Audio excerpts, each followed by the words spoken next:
Okay, so here we go.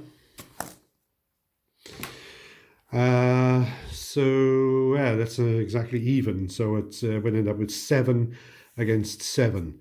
So that's a tie, and in that case, we got no effect. So they remain in combat. So they're a great struggle is unfolding there on the Macedonian left flank, and that's the end of the Persian second bound. Okay, right. It's actually the next day, but we what is it? The today is May the 5th. It is indeed Cinco de Mayo, 2020. It's the Alexandrian bound, and Alexander rolled up 5, so plenty of scope there, as I like to say, and decided to seriously go on the offensive. What he's done is he's reinforced his position here with the Thessalians in combat with the light cavalry.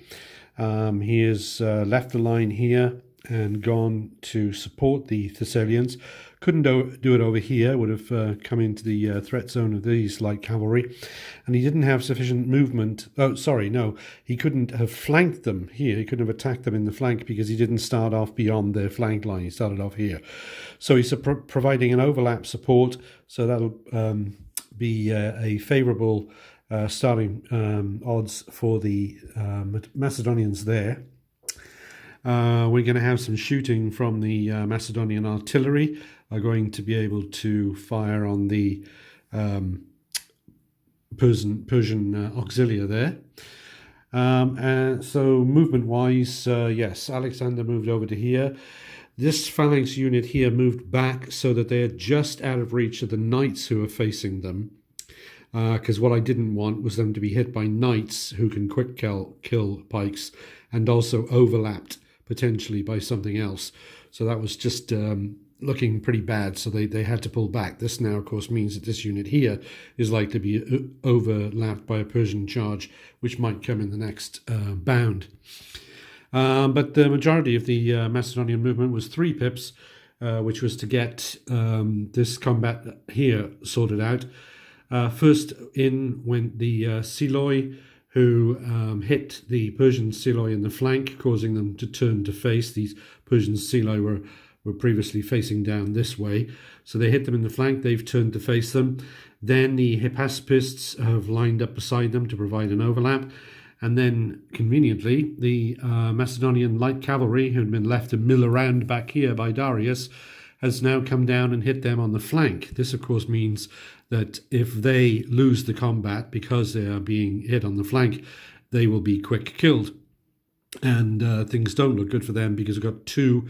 It would have been 2 against 2, but because they're overlapped in 2 places, it's now 2 against 0 with a quick kill. So we can expect a good result over there, but of course we shall see. So the first thing I'm going to do is just take a quick break here. And the first thing we're going to do is see how the Macedonian artillery is, how well it's working today. So they're going to fire at the Persian auxilia, which are opposite them. And here we go. The artillery are worth 4 and the auxilia are worth 3. Okay, so the that means it's 7 against 6. So the auxilia will have to recoil in that situation. So they're going to, that lot's going to go back to here. So they've been pushed back to that situation there. And again, remember, recoil's one thing. You stop when you meet an obstacle, basically, be it enemy, friends, this sort of thing. But if you have to do it again, then you are, and you've got nowhere to go, then you're destroyed. So that was the artillery for us. So now we come to the combats. Let's see. So we've got 2 combats. I think we'll start over here because Alexander's involved and it looks kind of interesting.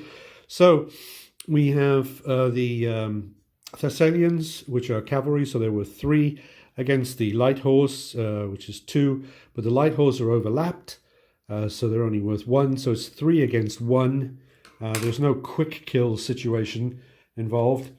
So the Thessalians are going to want to double the light horse if they can. And being 3 against 1, there is certainly a possibility of that. 3 against 1, here we go. Right, so we do indeed end up with 6 against 3. Yes, so that means that the light horse are doubled, and if they're doubled by mounted troops, they are destroyed. So that means first blood to Alexander right there.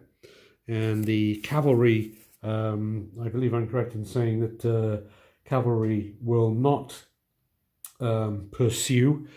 So there go the, over there go the Persian light horse, theoretically routing all the way back to central Persia or something like that. Yes, we have some victorious Macedonian horsemen over there who are now probably going to get picked on to some extent by the Persian horsemen who are looking around here. Okay, and then over on here, this is where we expect to wipe out the Persian Seloi, who are in serious trouble. So we've got, as I said before, it would be 2 against 2, but they're overlapped twice, so it's 2 against 0, and it'll be a quick kill situation. If they lose, they're dead, because they have got the light horse on their flank. So 2 against 0, here we go. So that means it's 4 against, sorry, there's the dice, 4 against 2. So they were doubled anyway, and they've clearly lost. So the Persian Seloi have been destroyed. Hold on for a second. Okay, so here come the Seloi, and they're going to join the light horse routing back home. I mean, they're really being eliminated, but when I play, I just put them there so that I know what's going on and know what the total losses are and all that sort of thing. Yeah, that's what you got. I'm just checking out the pursuit now. No, there's not going to be any pursuit there. So that's the situation at the end. Let's clean up the table a bit here. That right there is the situation at the end of the Macedonian bound. So the Persians have lost 2 of the 4 units that are required to achieve a Macedonian victory. And now it's time for the Persian bound. Okay, it's the Persian bound, and Darius rolled 6 pips, so another big score. And took a lot of decisive action.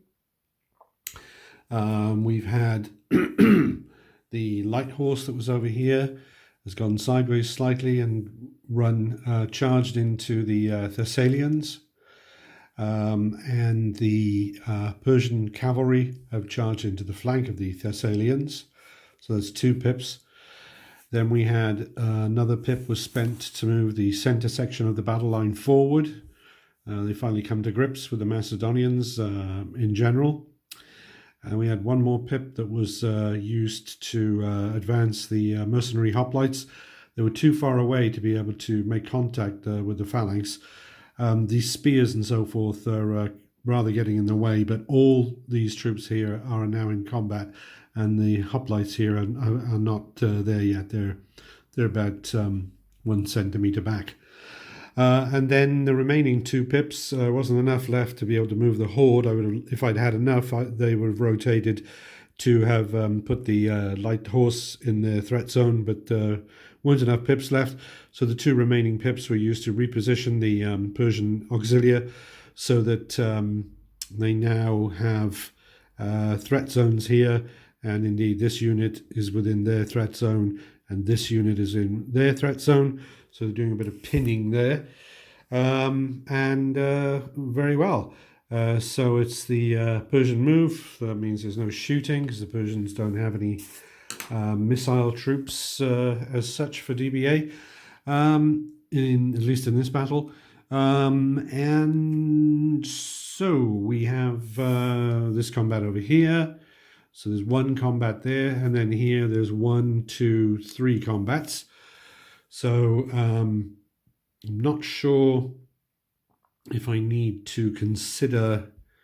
Let's see if the Persians lost this, and if they recoiled, they'd recoil back here, which wouldn't affect that combat.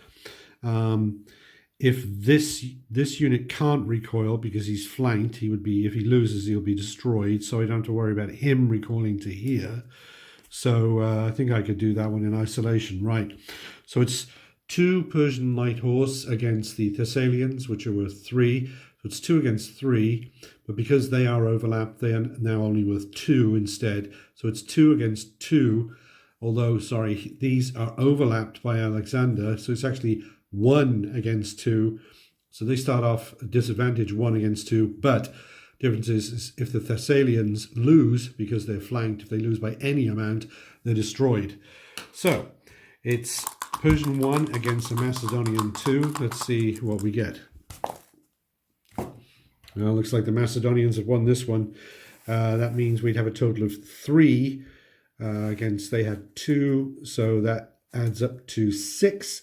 So in fact, the light horse are doubled, and they are destroyed by any mounted, so the light horse are indeed destroyed. So that means, bring that down here, that means now the Persians have lost 3 units. Not looking so good, huh? Not looking so good. And the, let's see, the cavalry will, let's see, the cavalry, so the cavalry had them in contact in the flank. So no, they were overlapping them, that's right. But I'm going to have to look that one up, because I'm not sure if the cavalry are supposed to recoil or something, because it doesn't seem very appropriate that they should stay in contact with the flank there. Let's check on that. Right, I looked it up, and sure enough, if the supporting element, which is this one here, is in close combat with the enemy's flank or rear, and the element, the friendly unit it was supporting, is forced to recoil or flee or is destroyed, then this element has to recoil itself. So it's going to recoil 1 base depth, or rather, yeah, it's not going to go a base depth, it's going to go, it's going to go base depth rather than a base width, because I want to keep it as close as possible. Anyway, it has to recoil, so that's what's happened there. So that was a bad result for the Persians. It was a gamble, and it didn't pay off. Right, so moving further down the line then. So now we have to decide, normally what we would do is fight the best combat first, and let's see what we have. Here we have an overlap, so it's 3 cavalry against 4 pikes, but they are overlapped, so it's actually 3 against 3, but there are no quick kills. So that's even and no quick kills. Here we have 4 against pikes, would be worth 4 against mounted, but they get support against scythe chariots and some other things. So it's 4 against 5. But the difference is there is a quick kill here. They quick kill pikes. So it's 4 against 5. And here we have Darius, which is worth 3, but 4 because he's a general. So he's worth 4 against 4, and there are no quick kills. So that's even. This one is even. And this one is the Persians start off with a lower factor, but they have a quick kill. And of course, if I killed them, then that would mean that these 2 units here is an interesting geometrical, interesting matter of geometry. It would mean both these units here would count as overlapped. So I think I might go with that one first. Of course, if he gets destroyed, then both these units will count as overlapped. So that's an interesting sort of a gig going on there. So let's see, here again, this was 3 against 3, so that's 3 against 3. Let's see. Let's go for broke. I'm going to start off here. So it's going to be 4 against 5. 4 against 5 with a quick kill. We'll see what happens. Right, here goes the side chariot. Side chariot is not accounted for much so far, I think, in the games that we've played in these last... this is the third game now that we've played. So let's see what happens this time. And it hasn't this time either. So the side chariot is destroyed, yes. Because side chariot ends up with 4 plus 1 is 5. They had 5. They've got 7. They've beaten the side chariot. And the side chariot is destroyed by everything. Even a draw destroys the side chariot. So the side chariot is out of combat. There he goes. Which, of course, means that at this point the Persians have in fact lost the battle, because they've lost 4 units. So that's interesting to note. But we will carry on just to, round out the whole thing. So now we have, let's see, we've either got, we've got 3 down to 2 because of the overlap. We got 2 against 3 because they're overlapped. Or we've got these, and he's now down to 3 against 4. Right. So in both situations, we're at a disadvantage, and there are no quick kills. So let's see what happens with Darius first then.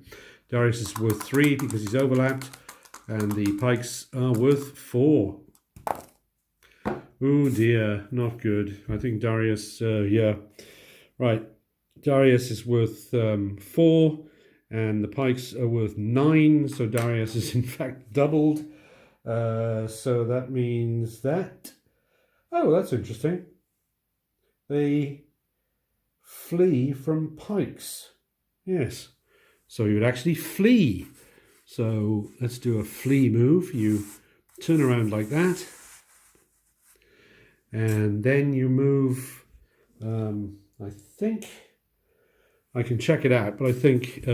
might say, well, the battle's over anyway. But anyway, I think you move... Basically, if you can, you move your entire move to the rear. Get a little bit wonky on the battle line here. There we go. You then move your entire... So he turns around, and then he moves his entire move to the rear. So that's the front. There we go. He's going to do that. And then finally... So he wasn't actually killed by the pikes. That's interesting. So that means that cavalry can sort of bounce off pikes without... yeah, it says right there. Flee from pikes and spears. Okay. So here we have, these are now worth only 2, and the pikes are worth, they're overlapped, they're worth 3. Let's see what happens. So that means that it's 5 against 6. So the cavalry have certainly lost, and they will recoil. So I mean, you know, the battle's over and everything. We know that. If we can disentangle the spears, so they will recoil to there. Okay, fine. And that is the position at the end of the battle. So here are the lost Persian units, and here's the sort of milling around that's been going on the Persian left flank. There's Darius being very historical in that he's running away. Normally he runs away when he's been charged by Alexander in history, but here he had to launch himself against the phalanx itself to try and make a difference, and that didn't work out, so he's fled back to this point. And there's what remains of the Persian force. Got some cavalry here. The knights never did manage to get stuck in, moving a bit too slow, unfortunately. Cavalry's bounced back, and the mercenary hoplites, again moving slowly, never actually managed to get stuck in. So, okay, that's the end of that battle. Okay, and then I'll pause for a second and I'll try and give you some sort of summary. Well, you've probably seen it, but first things first, the battle is in fact not over. I was forgetting that the scythe chariots, right here, don't count towards victory. So, I'm glad that I didn't do anything silly at the end of the battle there. I did all the moves properly, and so that was the Persian move. And so now, in fact, it is simply, doesn't look good for the Persians because they've lost 4 units, even though only 3 of them count. It looks highly likely that they're going to lose the battle because the Macedonians haven't lost any.